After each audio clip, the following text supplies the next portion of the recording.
Most students think the head of bone is always on the top. If you think that's true for Allah, unfortunately, you are going to fail your osteology viva. Hello and welcome to the White Coat Classroom. In this module, we would be studying about the bone that stays upside down, the Allah bone. If you are new to this channel, please hit the subscribe button. And without wasting time, let's get started. Talking about the Allah bone is the medial bone of forearm and it is homologous with the fibula bone of lower limb. It is divisible in three parts. It has an upper end, the shaft, and the lower end. So let's start with the upper end. The upper end of Allah has four important anatomical landmarks. The first one being the olecranon process. So this process is called as the olecranon process. The next one we have is this process. This is the coronoid process. Along with these two processes, we have two notches. The first one is the trochlear notch. So this notch is the trochlear notch, and on the lateral aspect we can appreciate is the radial notch. So let's study about these in detail.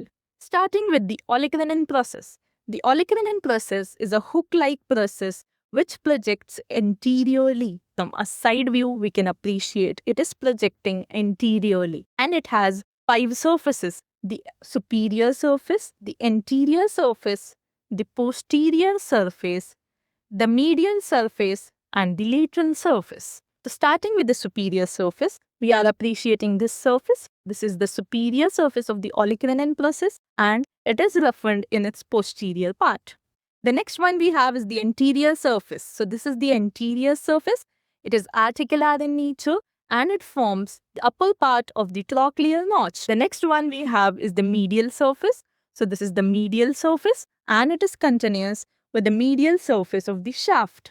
Talking about the lateral surface is a smooth surface and it is continuous with the posterior surface of the shaft. Talking about the posterior surface bears a triangular shaped area and from the apex of this triangle arises posterior border of the shaft. So this was about the olecranon process.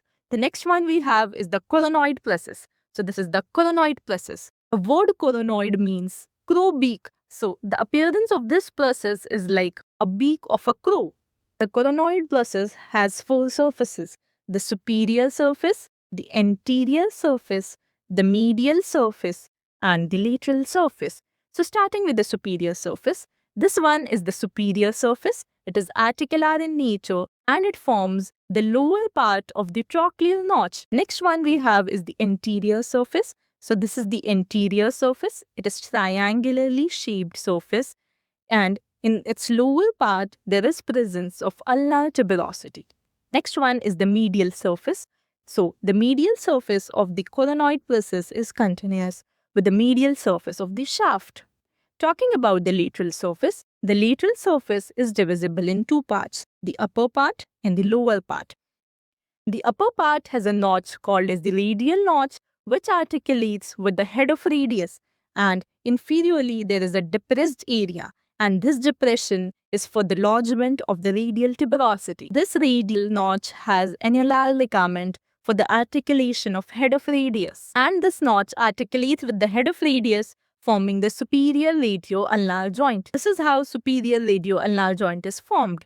That's it about the coronoid process. The next feature on the upper end is the trochlear notch. This is how the trochlear notch accommodates the trochlear process of the humerus bone. Talking about the last feature of the upper end, the radial notch. This is the radial notch which articulates with the head of radius forming the superior radio-ulnar joint. This is how superior radio-ulnar joint is formed. Now, let's learn about the shaft of Allah.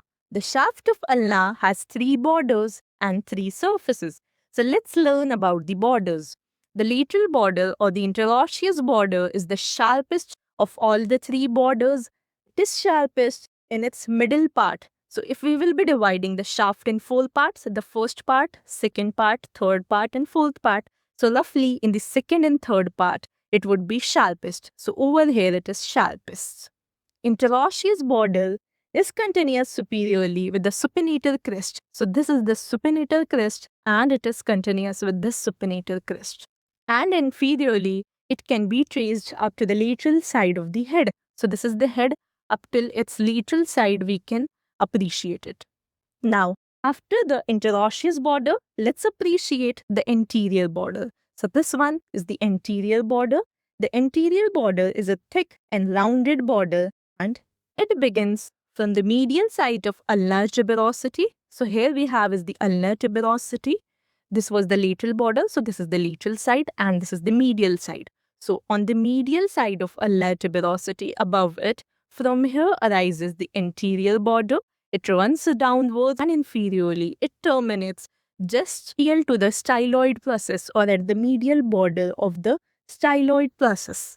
Lastly, talking about the posterior border is a subcutaneous border and it begins from the apex of triangular area on the back of olecranon process. So this is the back part of olecranon process, and over here we have is this triangular area.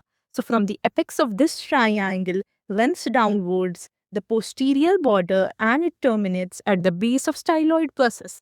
So this is the styloid process and at its base it gets terminated. After the three borders, let's appreciate the three surfaces. Starting with the anterior surface, the anterior surface lies between the anterior border and interosseous border.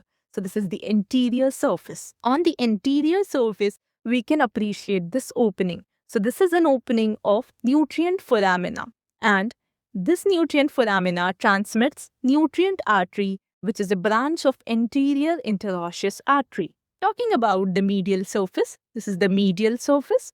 This medial surface lies between anterior border and posterior border. So this is the medial surface. The last we have is the posterior surface, which lies between the interosseous border and the posterior border. This is the posterior surface. By a spiral line, it is divisible in upper part and in the lower part. By a vertical line, it is divisible in the medial part and the lateral part in its lower half. Let's appreciate the lower end of ulna. Before we appreciate the lower end of ulna, let's quickly revise. This is the lateral side, this is the medial side, and this is the anterior border. The lower end of ulna has a head part and a styloid process. So this is the head and this is the styloid process. The styloid process directs posteromedially. So this was the medial side, and posteriorly there is the direction of the styloid process, and this is the head. The head of ulna articulates with the ulnar notch on the radius bone, forming the inferior radio-ulnar joint. So this is the inferior end of the radius bone. There is a notch called as the ulnar notch on it, and this ulnar notch articulates with the head of ulna, forming the inferior radio-ulnar joint. Inferior end of ulna is separated from wrist by an articular disc which is present on the lower end. Let's appreciate the styloid process from the posterior aspect. So when I'll be turning, we can appreciate this is the head part and this is the styloid process. And in between the two, there is a groove present. This groove is for the tendon of extensor carpi ulnaris muscle. So with this, we have completed with the features of ulnar bone.